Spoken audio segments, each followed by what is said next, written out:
Amen. Vous pouvez vous asseoir. Il est bon d'être dans la maison du Seigneur ce matin. Dieu est bon. Oui, des fois on regarde ce monde et on dit, mais si Dieu est bon, pourquoi le monde il est dans tel état? Ce n'est pas la faute de Dieu. Alléluia. Ce n'est pas la faute de Dieu. Alléluia. Gloire et honneur et louange à lui. Quelques annonces avant qu'on regarde la parole de Dieu. Juste une petite chose, donc, s'il vous plaît, n'occupez pas un siège à côté de vous avec des sacs ou bien des manteaux, afin que certaines personnes puissent peut-être se mettre à côté de vous. Voilà l'annonce des ushers. Comment on dit usher en français? Les huissiers. Merci. Merci pour les huissiers, pour tout ce qu'ils font. Alléluia. On va faire un grand ménage dans l'église. On va sortir tout le chenille qui est là-bas. Alors, s'il a des affaires personnelles que vous avez, à laquelle vous tenez, allez les chercher, s'il vous plaît, parce qu'ils ne seront pas là d'ici peu. Donc, d'ici peu, on va faire le ménage et on va essayer de faire quelque chose avec cette salle là-bas. Pour l'instant, il me semble que cette salle elle est devenue un petit peu l'endroit où on met... le quoi? Le storage, oui. C'est un peu trop grand pour le storage. Je vous rappelle également qu'on a notre Thanksgiving Service, donc le service de remerciement, le 28 novembre. Donc, certaines personnes seront demandées à apporter un témoignage de combien Dieu a été bon durant cette année. Et le 12 décembre, on va quand même faire un concert de Noël. Ça va être virtuel comme l'année passée, mais on va quand même en faire un. Et donc, commencez et préparez vos chants, vos sketchs, ce que vous voulez. Amen. Amen, amen. Prions. Alléluia.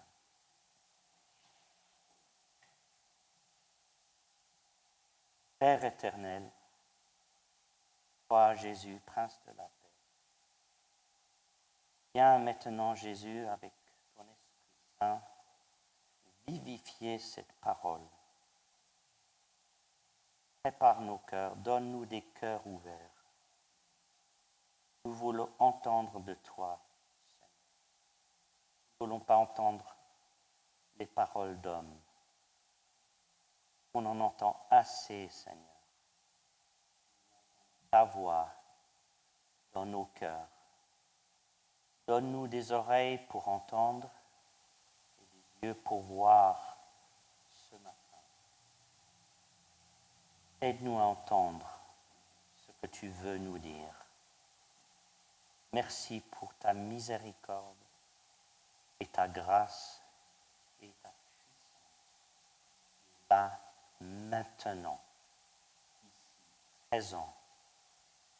Dieu, tu peux tout, quand tu veux, où tu veux, comme tu veux.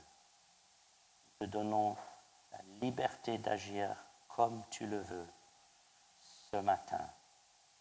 Merci Seigneur Jésus. Amen. Amen. Allons à Matthieu chapitre 12. J'espère que vous allez pouvoir le mettre parce que je n'ai pas pris mon téléphone avec moi. Matthieu chapitre 12 et verset 18.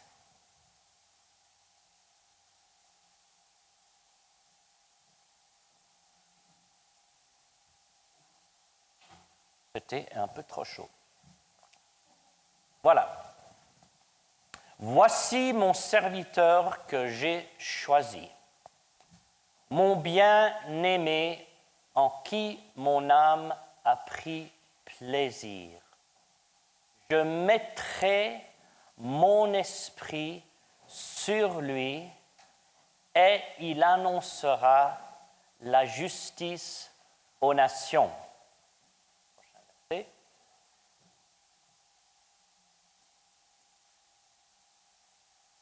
Il ne contestera point, il ne criera point, et personne n'entendra sa voix dans les rues. Verset 20. Il ne brisera point le roseau cassé et il n'éteindra point le lumignon qui fume, jusqu'à ce qu'il fait triompher la justice. Merci, on reste sur ce verset, s'il vous plaît. Il ne brisera point le roseau, en fait, ce n'est pas cassé, dans le grec, c'est froissé. Froissé. C'est comme un bleu. Il ne brisera pas le roseau froissé. Ce verset parle de la fidélité parfaite de Jésus-Christ. La fidélité d'un prêtre qui ne casse pas ce qui est fragile et n'éteigne pas ce qui est prêt à s'éteindre. Et très souvent, en tant que croyants, nous nous sentons, comment dirais-je, dans un état où on n'est pas à la hauteur de ce que Dieu veut. Et on le sait. Et quelque part, on a peu de foi. On a peu de foi. Et je pense que des fois, on n'a même pas peu de foi, on a très peu de foi. Vous savez, la foi se mesure par la vie que nous menons. Quand nous regardons nos vies, le temps qu'on prend pour nous-mêmes, pour nos plaisirs, pour ce que nous voulons, il nous semble qu'on a peu de foi. Parce que si on avait vraiment la foi, on vivrait différemment. Vous n'avez jamais eu ce sentiment que si j'avais vraiment la foi, je vivrais différemment. Je ne ferais pas ces choses. Et ce qui se passe, c'est que tôt ou tard, on arrive à un point où on a une relation avec notre Seigneur Jésus. Et une relation où nous estimons que nous élevons qu'un peu de foi envers lui. Et quand les problèmes viennent et quand nous devons faire face à notre nature, à nos faiblesses, il me semble qu'on n'a pas assez de foi pour venir à lui et lui demander secours. Ah, on crie, oui, je ne dis pas qu'on ne prie pas, je ne dis pas qu'on ne demande pas, mais il a cette conviction en nous que je ne suis pas à la hauteur. Je ne fais pas assez pour lui pour mériter ci, pour mériter ça. Et ce verset-là va nous encourager énormément. Parce que c'est un verset qui parle comment Jésus nous voit quand notre vie semble froissée, en train de se casser. Vous savez, je pense qu'on est nombreux à être écrasés et brisés par cette vie. Ce n'est pas une vie facile. Elle est facile du fait qu'on a assez à manger, on a où à dormir. Ces choses-là vont bien. Mais on est dans une vie où on est bombardé, par information, par instruction. Ne fais pas ci, ne fais pas ça.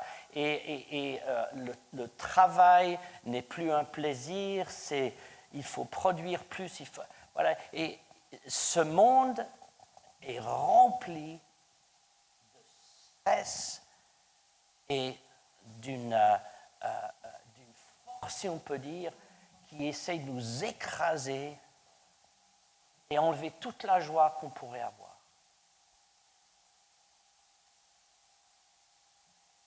Et on est souvent froissé et cassé par les imperfections que nous avons. Certains d'entre nous luttons depuis très longtemps sur certains sujets dans nos vies. Et semblerait-il, il n'a pas de résolution. Harvey, tu peux dire aux gens.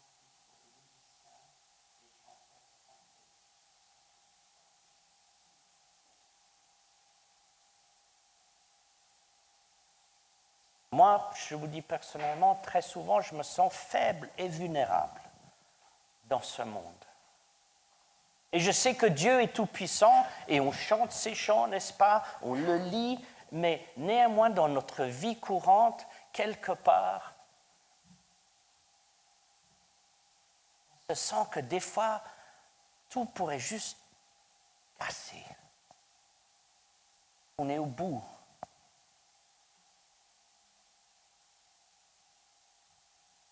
Et cette parole dit que quand nous sommes à cet endroit-là, quand nous nous sentons qu'on est plein de regrets, on n'avance pas, rien ne se passe, on reste malade, on reste dans les erreurs, dans nos fautes et dans nos péchés, et nous sommes qu'il faut juste un petit peu pour qu'on verse. Et qu'on dit,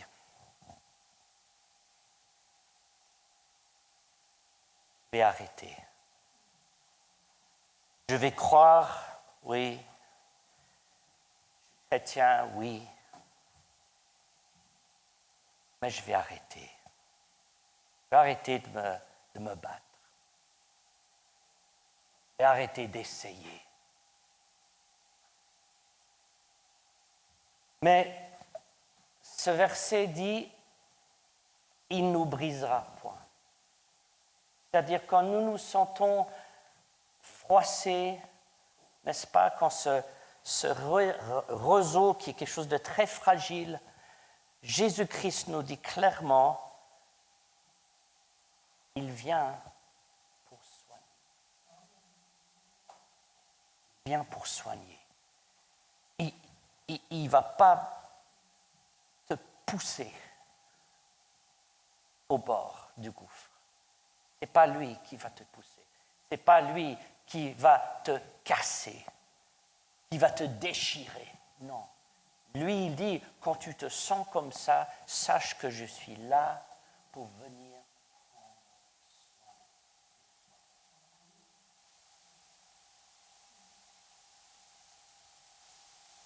Nous nous rappelons l'homme qui était laissé à mort aux côtés de la route, prêt à perdre la vie. Et le bon Samaritain est venu. Vous vous rappelez de cette histoire? Jésus est votre bon Samaritain. Jésus est votre bon Samaritain. Il sait que dans cette vie, on a beau être fort, grand, et puis, vous savez, il faut faire attention parce qu'il y a des moments où on est fort, beau et grand. Mais la vie est une longue route. Et cet homme qui était sur cette route, il n'a pas été fort, puissant, jamais eu de problème, et un jour est venu, il s'est fait attraper, il s'est fait battu, il s'est fait dérober. Et à nous tous, je vous assure, ça nous arrivera un jour. Personne n'est épargné de cela. Et à ce moment-là, ce n'est pas là où Jésus va te laisser tomber. Ce n'est pas parce que tu as fait l'erreur de prendre le mauvais chemin qu'il va te laisser tomber. Ce n'est pas parce que tu as fait des erreurs de jugement qu'il va te laisser tomber. Ce n'est pas parce que tu as péché qu'il va te laisser tomber. Il est le bon Samaritain qui vient te chercher. Quand tous les autres ont échoué, tous les hommes de Dieu ou toutes les églises ne peuvent plus rien pour vous. Jésus est là. Jésus est là. Et il ne brisera pas ta vie. Il va venir et il va guérir.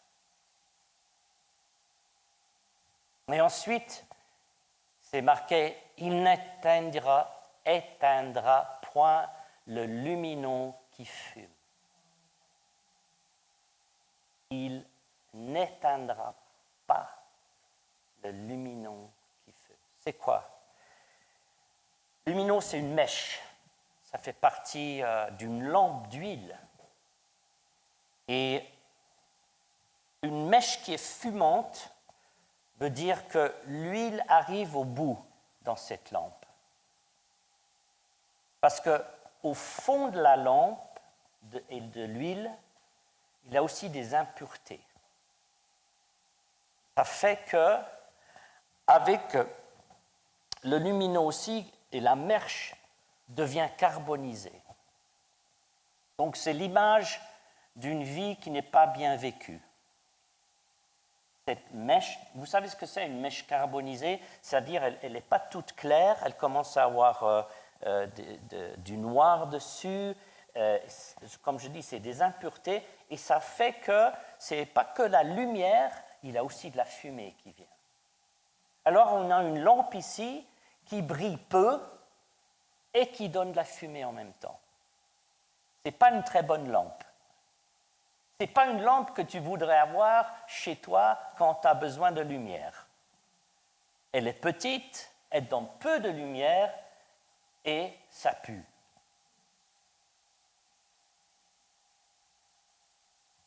Jésus dit, quand toi tu es comme ça, je ne vais pas t'éteindre. Quand il a peu de lumière en toi, toute la fumée qui est à la fin les désirs, les soucis, les peurs de cette vie qu'on a. On regarde autour de nous au lieu de lui. On s'est sali avec les choses de ce monde. On n'est pas rempli de son esprit. Il n'a point de lumière dans nos yeux et dans notre visage. On pourrait dire, qu'est-ce qu'on ferait nous avec une lampe comme ça? Je peux vous dire, on chercherait une autre lampe. Et je peux vous dire, dans ma vie, même en tant que pasteur, il y a eu des moments dans ma vie, choc, horreur. Ben oui, ben je suis un homme comme vous. Il y a eu des moments dans ma vie où je me suis senti comme ça, même en prêchant.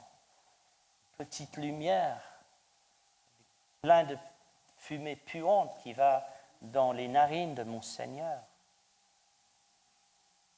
Mais il ne nous éteignait pas. Il pourrait. Pas besoin de moi, pas besoin de vous. Il pourrait le faire.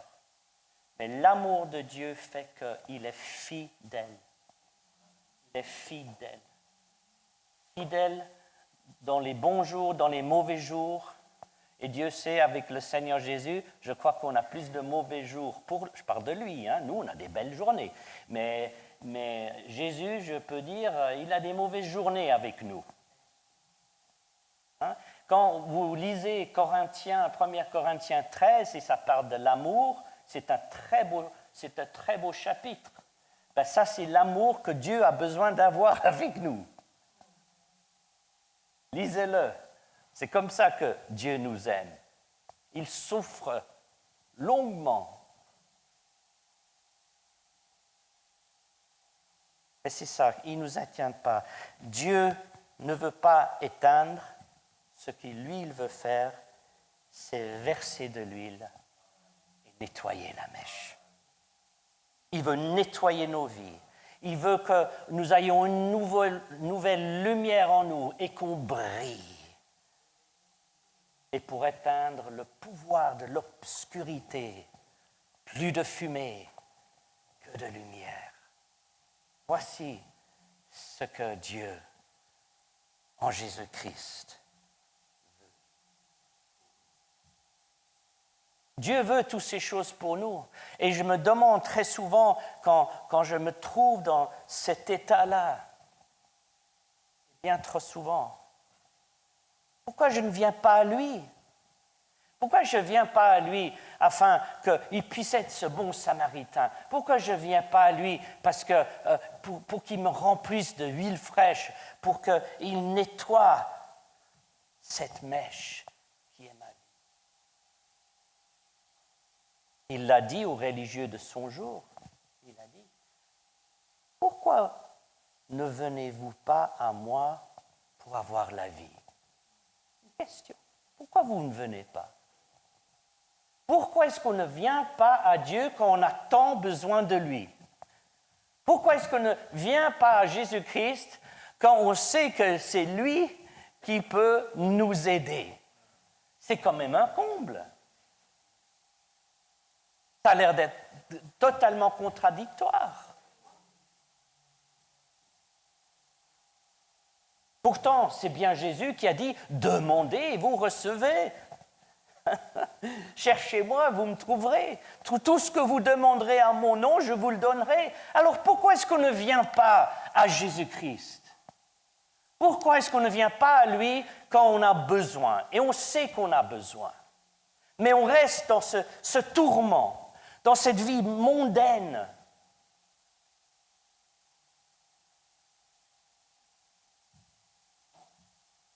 Moi, je pense, nous ne demandons pas parce qu'il a peu de force dans ce réseau. Il a peu de lumière dans nos lampes. On a peu de foi. On a peu de foi. On n'a pas assez de foi pour recevoir.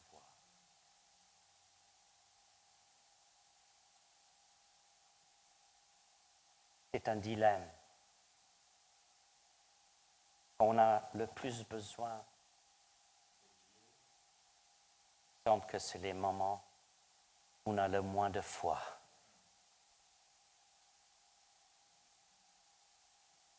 Sans foi, il est impossible à plaire à Dieu.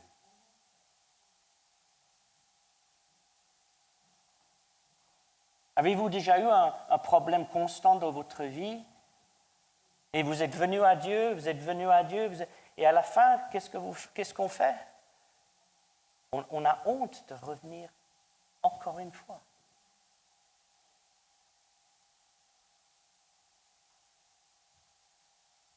J'ai peu de foi.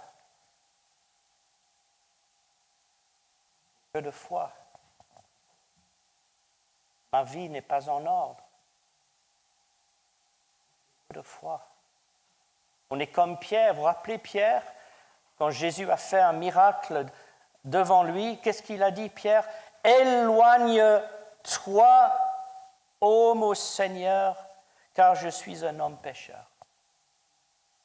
Et très souvent, quand on a reçu la grâce, la faveur, la bonté de Dieu dans nos vies, et Dieu fait quelque chose de grand, et on se rappelle de ce qu'il a fait, on a des fois juste dit, Seigneur, ne t'approche pas, ma culpabilité s'agrandit quand tu viens.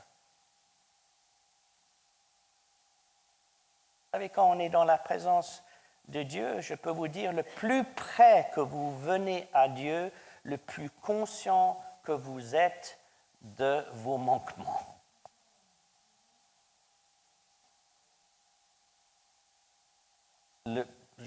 Donc les gens qui sont constamment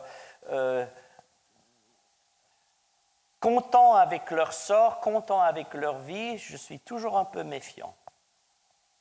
Parce que celui qui s'approche de Dieu a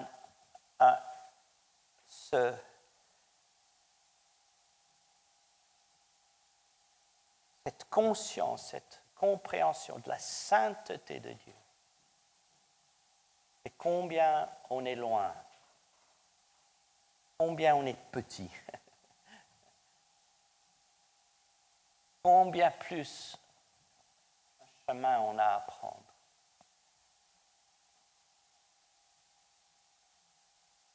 Certains d'entre nous disent la douleur est trop forte, j'en peux plus.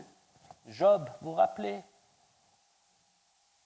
Aurait mieux voulu que j'ai jamais été né. Vous avez déjà dit ça à Dieu? Oh, ça aurait été mieux que je ne suis jamais né parce que comme ça, je n'aurais pas à te décevoir et te faire mal au cœur, Seigneur. Je n'aurais pas eu besoin de faire face à ces choses.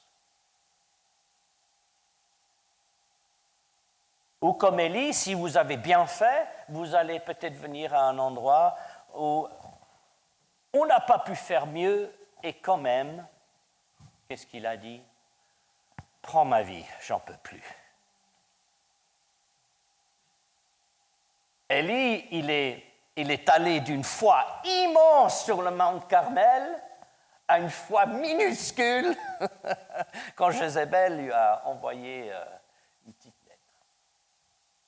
Vous voyez à quel point les plus grands hommes de Dieu peuvent aller d'une plus grande foi à une petite foi dans une journée.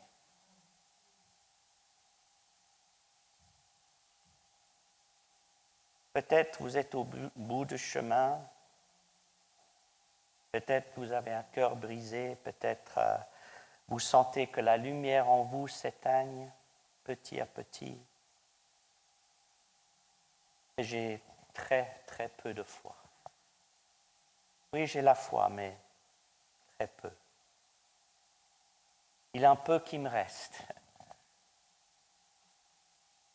peu qui me reste.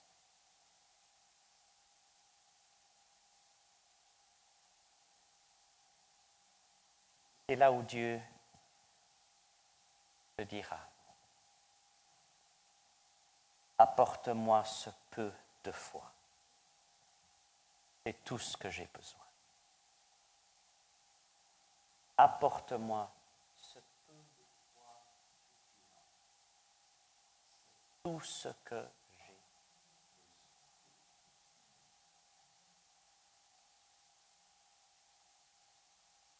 Si tu avais la foi comme une graine de moutarde, Jésus a dit. Une graine de moutarde est très, très, très petite.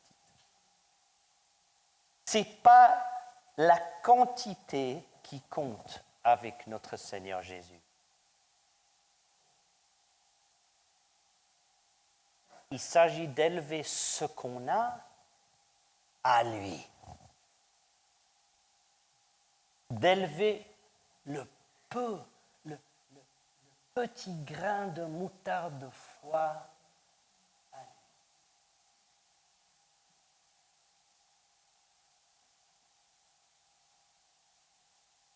C'est ce que tu apportes à Dieu qui compte.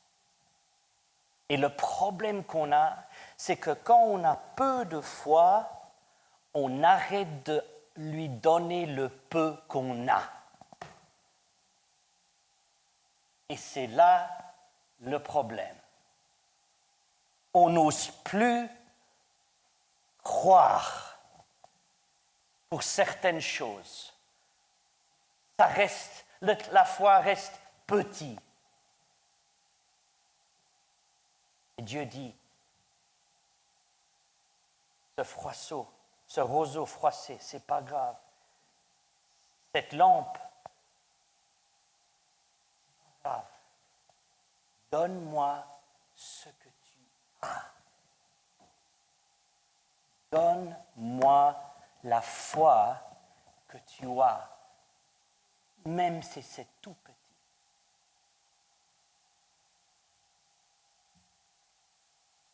Et la petite foi que tu apportes aujourd'hui, et c'est le message que j'ai pour l'Assemblée, lui, il va en rajouter et il va l'augmenter. La foi, on doit se rappeler, est un don de Dieu. Éphésiens 2, 28. C'est le don que Dieu nous a donné pour croire en lui, et c'est le don que Dieu nous donne pour rester en lui. Et nous devons réaliser que Dieu vient quand nous nous offrons ce que nous avons. Mais il ne peut pas venir si nous ne l'offrons pas. Si nous restons simplement dans notre petit train-train, dans notre petite vie de foi. Quel est le problème? Je n'ai pas de foi. Alors élève ta foi à Dieu. Élève cette graine de moutarde. Le don qui t'a sauvé est le même don qui va te garder. Ce même don qui te garde est le don qui va te permettre à recevoir de Dieu. De croire pour l'impossible, pour croire pour cette guérison, croire pour ce travail, croire pour cet enfant, croire pour tout ce que vous avez besoin, toutes les promesses que Dieu a données. Ce grain de foi, donne-lui ce matin.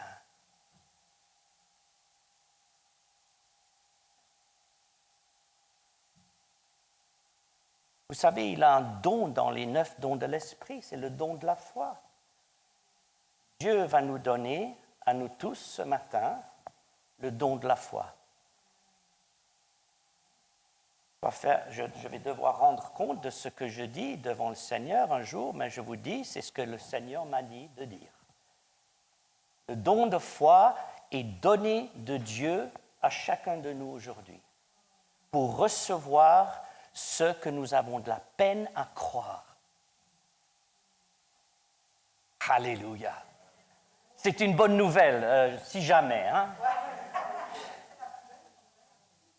Si jamais c'est une bonne nouvelle. Ah, moi, je n'ai pas besoin. Ah, mais c'est bien, c'est bien, c'est bien. Tu es au 3e ciel. C'est bien. Mais rappelle-toi de ce message le jour où tu en as besoin, alors. Moi, j'estime que quelqu'un qui marche dans le Seigneur est toujours dans un état de désespérance par rapport à ce qu'ils veulent trouver dans le Seigneur. Ça ne fait rien où tu es. Dans le Seigneur, on veut toujours plus. Donc, ceux d'entre vous qui ne sont pas froissés, qui ne sont pas brisés, sont une grande lampe bien illuminée, Dieu veut quand même prendre la foi que vous avez et en rajouter et en augmenter. Il faut peu de foi pour que Dieu fasse quelque chose. Vous vous rappelez la femme qui avait une petite fiole d'huile dans l'Ancien Testament. Elle allait mourir, faire le dernier repas. Élie est venu et il lui a dit, tu prends, c'est petit, hein, c'est pas plus grand que ça. Elle avait un petit peu d'huile qui lui restait. Il lui a dit, va chercher les pots chez tes voisins. Elle a rempli sa maison de pots, partout, il avait des pots. Et ce petite fiole d'huile a rempli tous les pots dans sa maison. Aujourd'hui, vous avez peut-être un petit fiole avec la bénédiction de Dieu, remplir des pots. Remplir des pots. Vous vous souvenez de l'homme qui avait un fils possédé? Il était au bout de la force, il n'en pouvait plus. Vous avez peut-être des enfants, vous ne savez plus quoi faire, comment prier, comment faire. Et cet homme est venu aux hommes de Dieu, Pierre, Jean, Jacques. Ils n'ont pu rien faire. N'allez pas chercher les hommes de Dieu, frères et sœurs.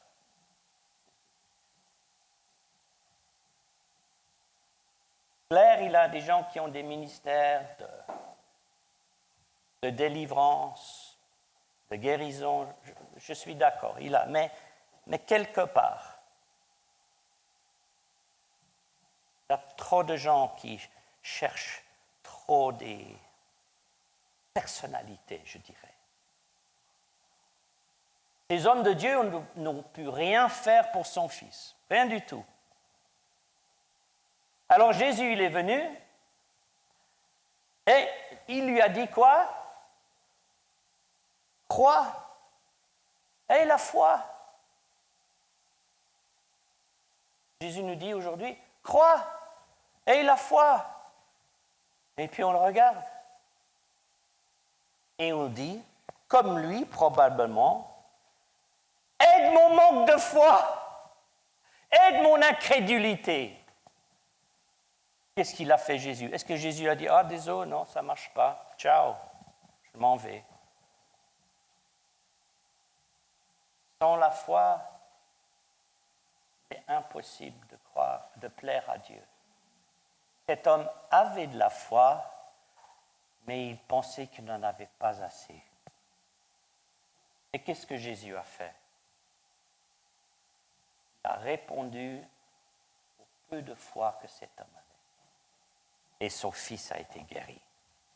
Alléluia. Et c'est ce que Dieu va faire pour vous ce matin. Le peu de foi que vous avez, c'est tout ce qu'il a besoin. C'est de lui l'apporter qui compte. C'est lui qui va remplir ce qui est manquant. C'est lui qui va remplir cette lampe d'huile.